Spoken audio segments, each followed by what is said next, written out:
Indio, this is exactly the phenomenon you're talking about with this topic. Just fucking breaks them. Yeah. Brick. This isn't an academic conversation. This is mental illness. I mean, that's fair. There's nothing academic about this. I was maybe being a little hyperbolic giving it the term academic because we're on Discord. But it's not academic. It's not intellectual. It's not smart. It's not genius. It's not deep. It's not profound. Dude, it's really just basic Billy nonsense, dude. We're real. I might be a beta dog. If I'm a civil engineering firm and someone builds a bridge that's 30 miles long and they bust out a fucking ruler, what's that? It's 30 miles, but we don't even know what that is. We can agree that there's an extrusion through space that we can put into segmented gradations that we're kind of called. Are you sure? Maybe your tape measure's bending. But then go into miles.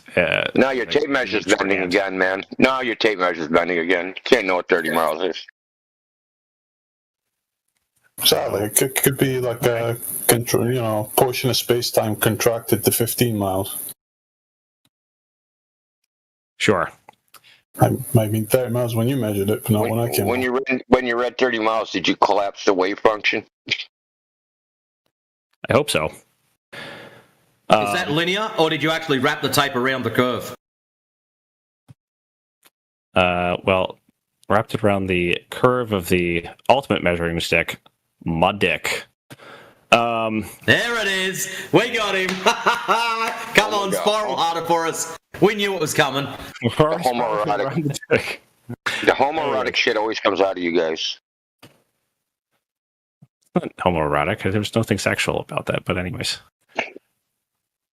So BX, when you leave here, you're gonna tell all your friends now that you spoke to flat earthers and you mopped the floor with them, and they're just a bunch of idiots. No, I don't do that. Thank God this is recorded. He's not even going to be sure tomorrow if he was here. I'm going to upload him on the podcast. It's like, what not to be in life. Thank you. I feel like I'm doing okay. I got a reasonable job, make reasonable money, and get to fuck around every once in a while. Why does none of that has any value? I mean, people holy cow, dude, really? Why does it not have value? Makes me happy. Well, you're paying yourself in your jar, dude. You're just paying yourself. Well, you imagined all that. Like, that's fine with me. You set your own imaginary standard from which to succeed, and then you made up fictional characters imagined in your mind, and you just pay yourself to do things that are not actually happening. Probably not, but maybe. I'm going to borrow your worldview to express them. Okay. Crazy, dude. No, like, incoherent, your brain is. Well, I backed into this worldview from having issues with a bunch of the others and finding them to be incoherent, but I can understand why. Bunch of the others? Did it involve ayahuasca? It's not really at play at the moment. We're like really just stuck on this whole measurement is contingent on belief thing. I don't know why we can't go past. Measurements are not belief. Belief is acceptance without evidence. That's what that word means. Acceptance without evidence. Yeah, that's what belief means. What is evidence to you? Evidence or evidence. I'm gonna get you. Oh my God. Okay. Evidence are facts which tend to prove a proposition. Well, facts are events or occurrences which happen it's perceived with the senses. Do you want more definitions? Doesn't prove a proposition. Analytic proof may be evidence in most conceptions, but tend to prove a proposition. There was key word in it. Tend. Look, you flat earthers don't know what you're talking problem about. Here, because I have a very different understanding of the nature of evidence. Well, I go by the dictionary definition of what evidence is. That's what I go by. How we define these words. Doo-doo, dog poo-poo. Evidence is, in my view, just a phenomenal state that gives reason to believe a proposition. It's circular. Wait, are they still playing this Ow. recording? Because you said belief.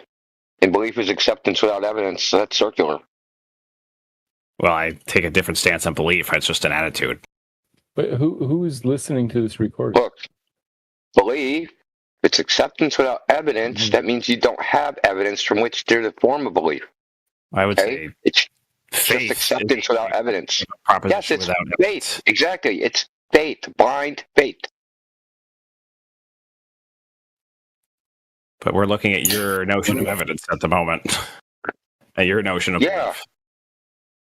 Evidence. So our evidence is... I defined evidence. What was my definition? Something that tends to prove a proposition or something along those lines? Facts, which tend to prove a proposition. And facts are occurrences or events perceived with the senses. That's what a fact is. Occurrence or evidences are perceived with the senses. No. So if I perceive an optical illusion, is the state that I'm perceiving fact? How would you know?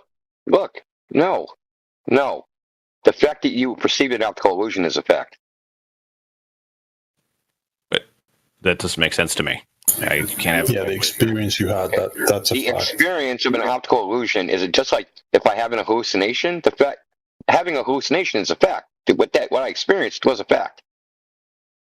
Now it might not represent reality, but I experienced it, and whether that me having a hallucination is a fact.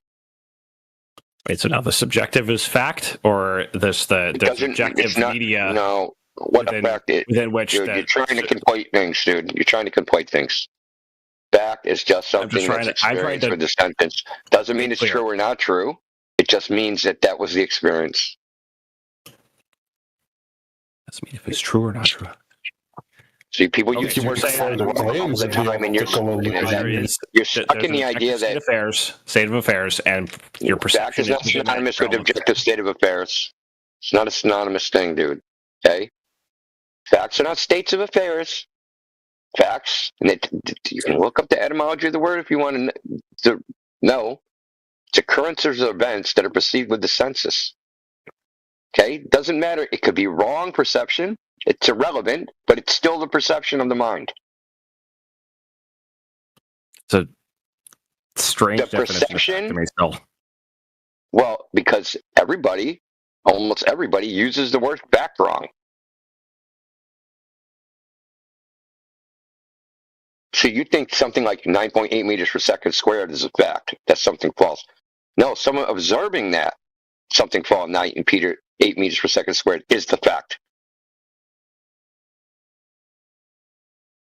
Hold on, I need to put on my thinking cap to figure out what your sentences mean now, because we're using words. There's nothing really. It's very simple, dude. Okay? Yeah, but implications aren't.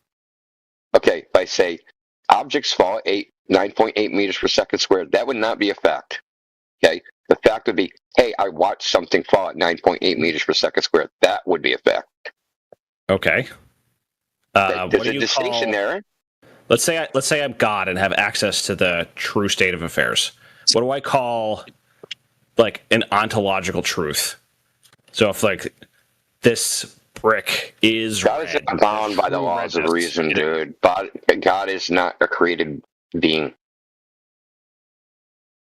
Well, I'm not worried about like the whole God argument. You're thinking of an omniscient. You're thinking of an omniscient man. Sure.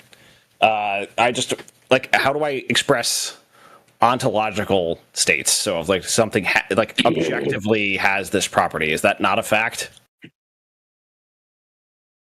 Well, how would you know it has that property?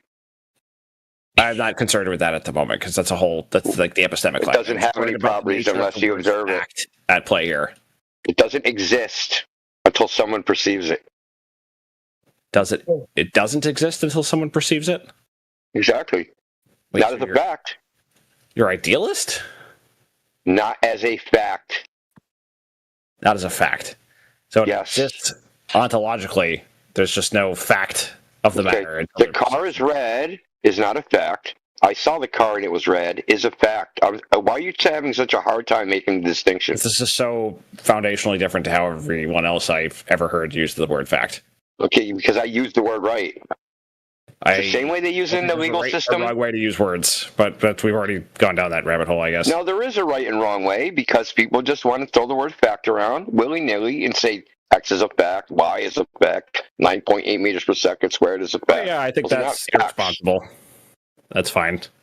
But I think fact typically points to some premise that we can hold with strong certainty and have a myriad of evidence to support that. How did you gain the evidence? A man observed it. Well, no. No? Then how do we come about to know it was evidence? Was it osmosis? Telekinesis? Like, what fucking black magic is this? So I could say it's a fact that, like, say, some number we can't fully describe exists within the mathematical system we've constructed, but, like, we haven't observed that number in any way, shape, or form. That wouldn't be a fact I can't believe. Right. Acceptance without evidence. And evidence of facts which tend to prove a proposition, you don't have evidence. Right, let's say a number we just believe exists, but we don't know it exists because we don't have the empirical evidence. Is the proof not like some notion of grant some notion of like proof is downstream from all this? Proof is downstream from all this. Why? Because you need proof. No. So for the realm of math, or just raw logic, I demonstrate an analytic proof, but no one experiences the phenomena itself. In the conclusion, like what? You mean like proofs like the law of identity? No, the law of identity is like a predicate, or not a predicate. It's a presupposition to any logical argument. No, it isn't, dude. It's an axiom of any logical argument, which is a form of presupposition. You think changing your rhetoric is going to save you? Wait. I haven't changed the rhetoric. I've just clarified. Look. You disagreed with me, but like I just wanted to make sure that we're truly on the same page here, because like I just used a word that probably made you worried for a moment, or not worried, but uncomfortable. No, I'm not worried. I used a different word that was maybe more familiar, or maybe more. No, it's gibberish, right? You're just speaking gibberish, bro. Wait, what's the gibberish? Okay. Gibberish. Okay. So we're on logical. Identity is very simple. It's not an axiom. It's an objective truth. How is it? Axioms can be objective truths. Those are not mutually exclusive categories. Well, yeah, I know, but it's not axiomatic where you just have to accept to be true. But why? It is true because it has to be true. That's what axiom effectively means. Look, there's a better formal definition, but you've just restated it. No, there's things that are self-evident that you can take as axioms which are not true. So axiomatically, we can say the Earth is flat because that's the way it looks. We can take that axiomatically, right? No. That's self-evident that the Earth looks flat. The self-evidence is going to be something more fundamental. It's not self-evident that the Earth looks flat. So the self-evidence is going to be the base. Does it look flat? Why are you dodging the question? Look flat. I didn't say is flat. I said looks flat. Yeah, but that's going to be an assertion in a realm of like other. So it's an assertion that it looks flat. Yes. Okay. MPX, what's your self-evident experience of the Earth? Why are we doing like? We're continuing the like conceptual problem forward, and I don't know why we're. You must have one. So what is it? Deflect again. That's all you do when you're trapped. You deflect. There's no trap. I'm not deflecting. Where I started at the beginning, and we're like, I'm telling you, you're going. He basically had to grab you in an headlock. He basically had to grab you in a headlock, twist your fucking arm off, just to answer that last question. Whereas any honest person would have went, yes. I don't even remember. You've been like this for the last 2 hours. Every time you get boxed in, it's a sidestep, jump conversation, drag people round in circles, and then bitch about the fact the conversation's gone round in circles to make the person you're conversing with given the perception that they look like a complete cunt. I have the perception. Thank you for that. There's a projection happening when you accuse me of this, but that's what you've been doing. It seems like what you do every time I start to get close to. That is what you have been doing for the last 2 hours, going round and round in circles. Look, I just asked you about perception. I didn't ask you about interpretation of your perception. Just their perception is that the Earth looks flat. You don't have to make any flatness is going to be an interpretation. You're projecting concepts onto things. The raw experience itself is like. So if you don't see curvature, your perception is flatness. So what do you see when you go outside? What do you perceive when you go outside? I'm not going to call those. Come on, big money. And curvature axiomatic. He's a fucking coward. I perceive casually when I look outside something that seems relatively flat, which is less than 10 words. MPX. Try again. Less than 10 words. Relatively flat. Relative to what? Relative to the other experience I have around me. Like, what do you mean? Like.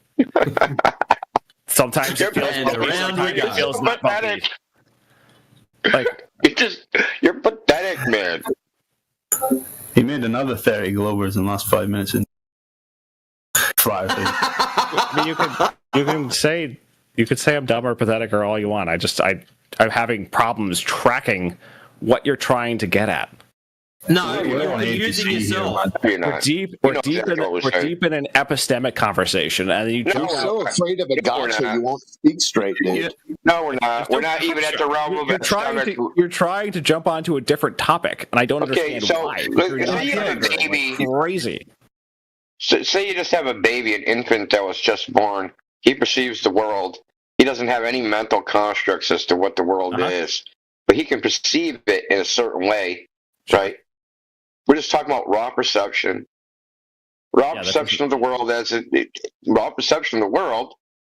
right? We have a unified experience that the Earth looks flat. No, you're rejecting a huge jump. Where's the jump? Axiomatic statements. Looks flat. What looks flat is not axiomatic. Okay, so do tables look flat? Of course they look flat. Is that a property of a table? Is that a property of a table? Not necessarily. If someone says to you, prototype that I have a table, are you going to take it axiomatically that the surface of that table is flat? It's not axiomatic. That's prototypically. It's self-evident. No, you're misunderstanding the nature of axiom completely. Then what do I need? Then what extra stuff do I need for it not to be self-evident? You need to make sure that concept can't be decomposed any further in any way, shape, or form. Okay, what extra stuff do I need? What extra stuff do you need for the table to? Okay, so self-evident means at first glance, prima facie, it is a certain way. Okay, if you need extra stuff, such as mental constructs or whatever, then it's not self-evident. So we perceive it a certain way. We perceive it as flat. Flatness is a mental construct. So, flat is a mental construct. It's not a property of things in nature. So, extrusion through space may be axiomatic about our reality. A property of things in nature. What? That's the second time in a row you just tried to play dumb. Okay, I'm not buying it, bro. Repeat the same question about flatness about being a property of nature the second time because I didn't hear it.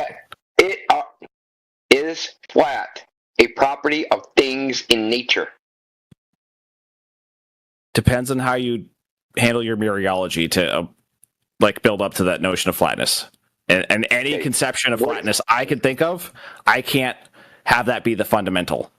I would say that there's you can do further decomposition on the notion of flatness. Decompose flat for us. There's an extrusion through space. That extrusion extends through a 2D plane. What does that mean? Space An is extrusion to space. What does that mean? Space is going to be axiomatic. It's this raw stuff in front of me. Raw stuff? Yes. I don't know how to break that down further. No. What's extrusion of space means? No, there's extrusion an extrusion in through space. So I have this space that I'm within. There's something that it projects through that space. Projects. Yes. Can I put some of this in the what projection means? Hey, you know what projection means? There's a lot of ways to define an object is not a projection of an object. What? An object is not a projection of an object. Well, there's a lot of different senses. A projection is when you take something and put it somewhere else. Well, that's one way to. There's also like projection in terms of shadow, using a shadow box to use its projection. Yeah, but it's not the actual thing, right? It's something else. There's projection in terms of the vector along which it points, which is the sense I'm trying to use. That's fantastic.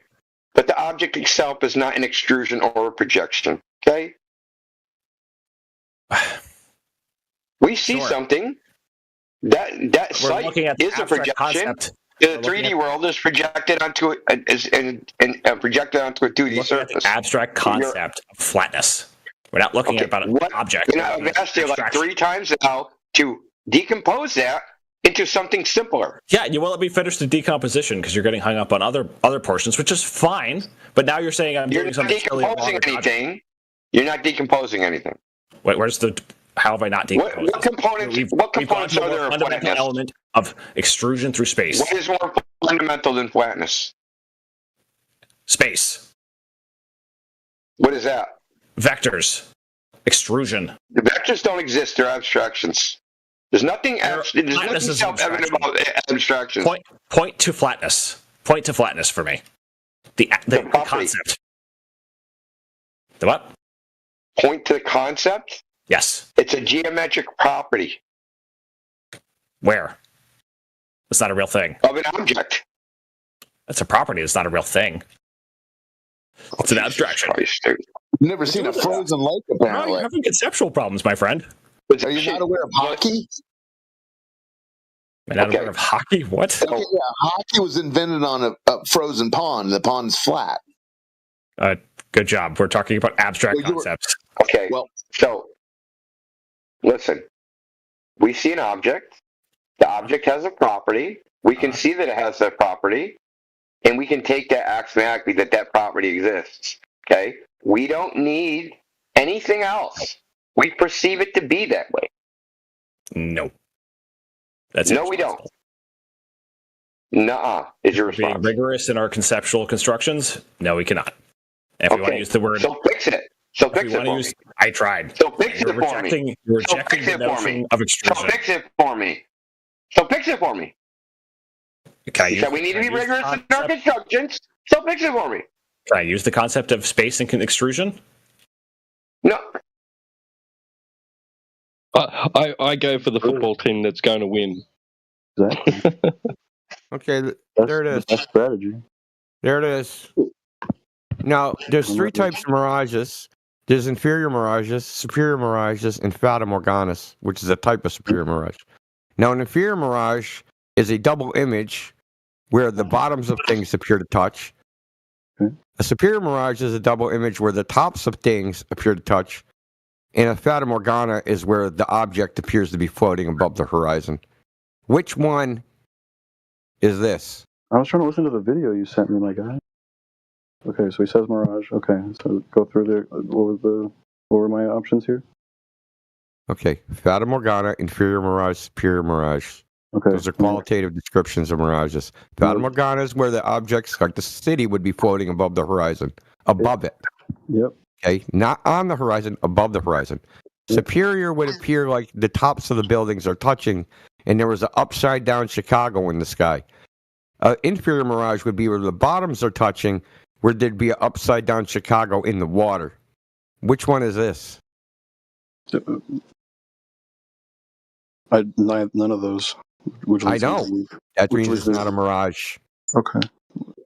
Either the newscaster misspoke or it is a type of mirage they're leaving out. No, it's not. I just gave you the 3 types of mirages. These are qualitative descriptions of a mirage. So the point is that I saw this, and because I know what a mirage is, independent of this news broadcast, I knew he was full of shit. Okay? So why would he say that? Why would he say something that's obviously not true? So then I punched in the curve calculator and it shows, hey, you should only see the top 10 floors of Willis Tower in the radio antenna. Okay, well, that's obviously not the case here. Okay, so then I went and I looked at geodetic surveying and looked at what their methods are. In the fact that they use something called an oblate ellipsoid and they don't actually measure curvature. They have to make an imaginary mathematical geometric form and project their measurements onto it. Hey, Indio, isn't it weird that that meteorologist would say that it was a mirage? He knows damn well what a mirage is. I know that.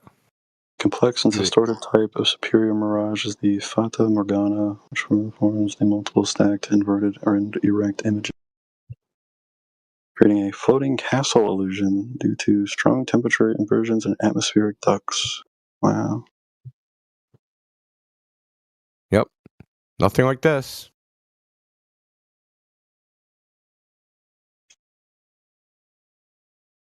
So this was the starting point.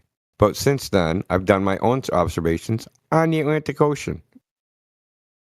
Not a YouTube video. Going on an app called marinetraffic.com, watching a boat sail out of Boston Harbor, and after 3.5 hours, not being behind the horizon despite the fact it's 30 miles away.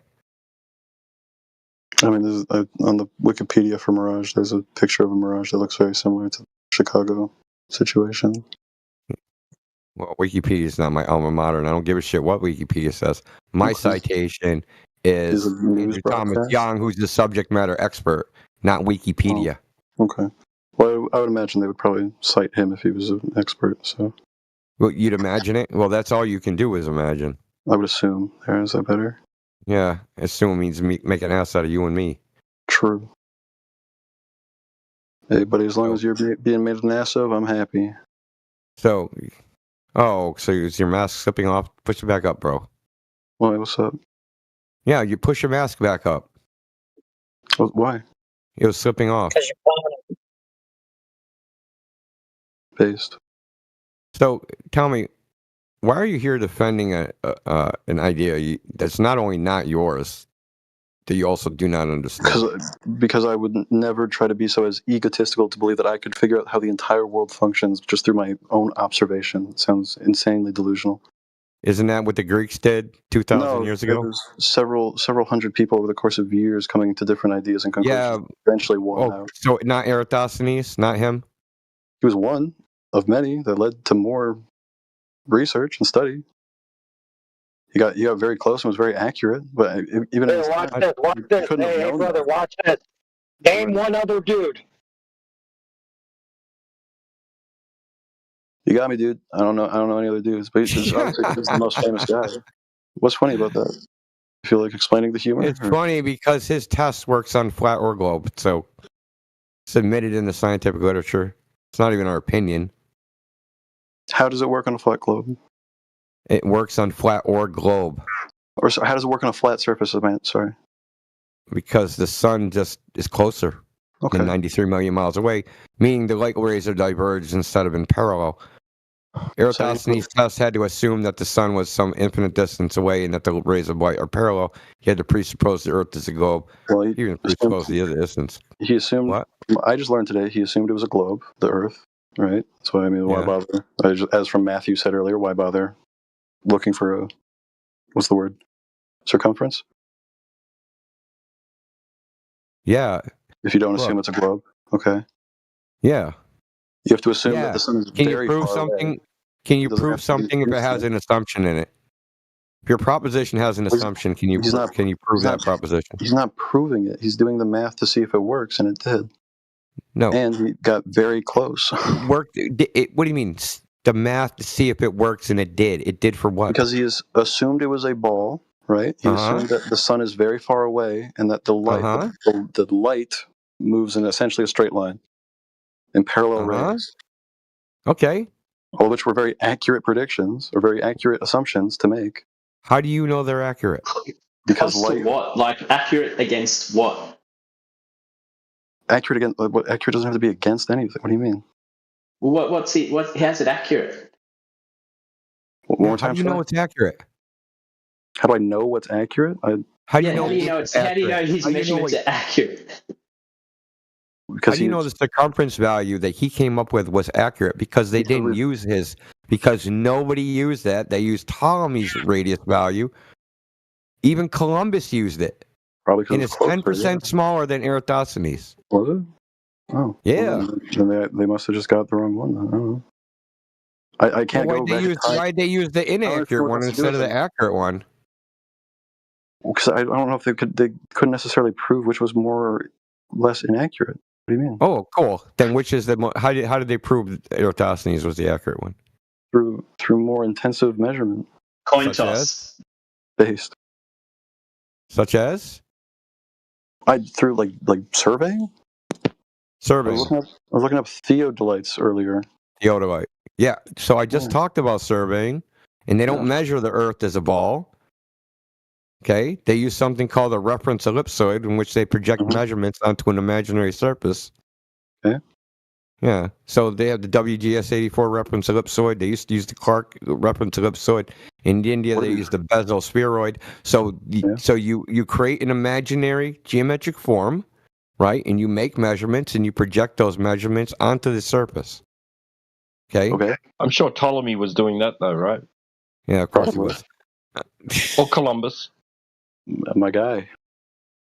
The point is that if they measured the Earth as a ball, they wouldn't need a reference ellipsoid. It'd be unnecessary.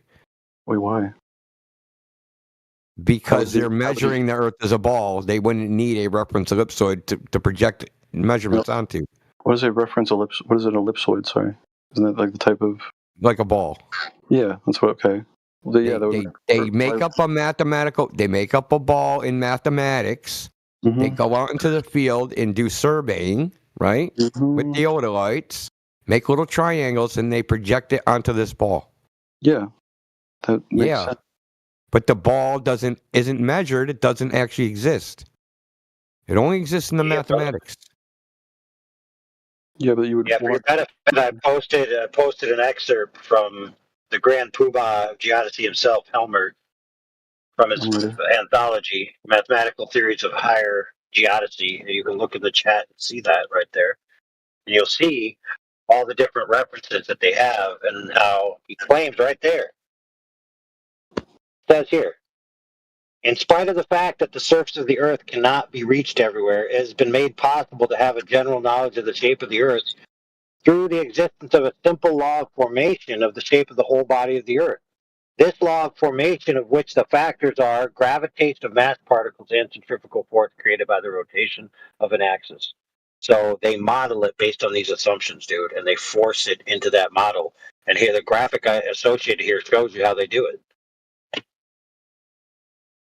You notice on that image there, the plumb line is curved. That's very weird. Plumb lines shouldn't be curving. They should be straight. So obviously we got a problem here. Well, the reason why it's happening is because they're meshing real world measurements with assumptions. That's why it says here, reference ellipsoid, geoid, Earth's surface, plumb line, etc. Okay. Sorry, what is this from? Or what is this supposed to? I was reading about theodolites. This is from the Basis of Geodesy, dude. Mathematical and Physical Theories of Higher Geodesy by Helmer. Geodesy? Yeah, that means measuring the Earth, homie. Okay.